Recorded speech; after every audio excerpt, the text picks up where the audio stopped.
The punishment, consciousness, responsibility, and the natural law of cause and effect. In the section, The Punishment, presented in the second part of Heaven and Hell, Spiritism objectively and profoundly rationally clarifies the nature of spiritual penalties. Here, Allan Kardec dismantles the idea of punishment imposed externally by a divine authority and presents a view based on consciousness, personal responsibility, and the natural law of cause and effect. According to Spiritist doctrine, punishment is neither an arbitrary sanction nor a divine revenge. It is the direct and proportional consequence of the choices made by the Spirit. It is not a punishment applied, but an inner state that arises when the consciousness, more lucid after passing, perceives the dissonance between its actions and the moral laws that govern life. Modern depth psychology helps to understand this mechanism.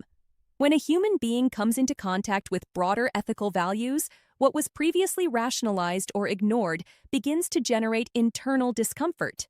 Ethical guilt, remorse, and moral suffering are not imposed from outside. They emerge from one's own inner recognition. The same occurs on the spiritual plane even more clearly, as there are no more material distractions or social masks.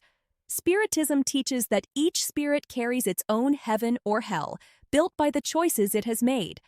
Happiness arises from the harmony between conscience and moral law. Suffering arises from the resistance to that harmony. Punishment, therefore, has no fixed duration or standardized intensity. It persists only as long as the internal cause that sustains it still exists. Modern science reinforces this logic by demonstrating that systems in imbalance naturally tend to seek reorganization.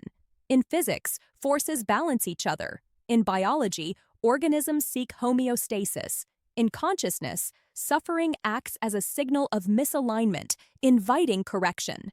Spiritual punishment functions as an educational mechanism, not as condemnation.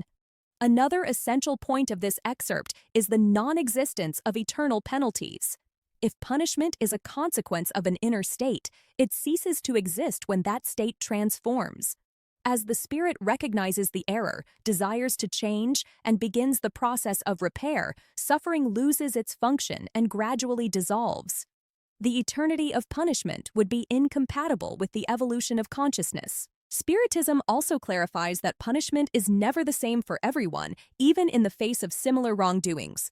This is because each consciousness has a different degree of lucidity, sensitivity, and responsibility. The greater the consciousness, the greater the responsibility, and the more intense the moral suffering can be.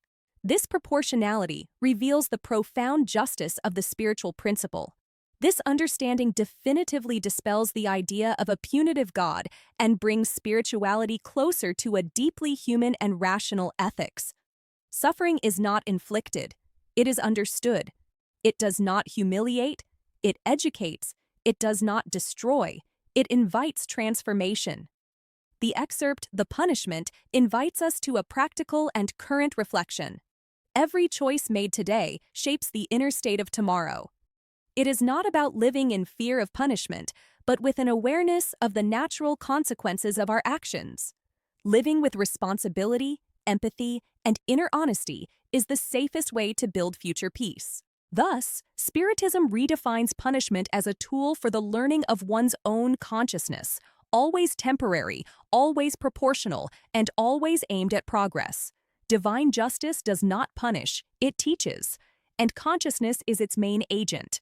If this content helped you better understand the meaning of punishment according to Spiritism and its relationship with consciousness and modern science, like, share, and leave your comment.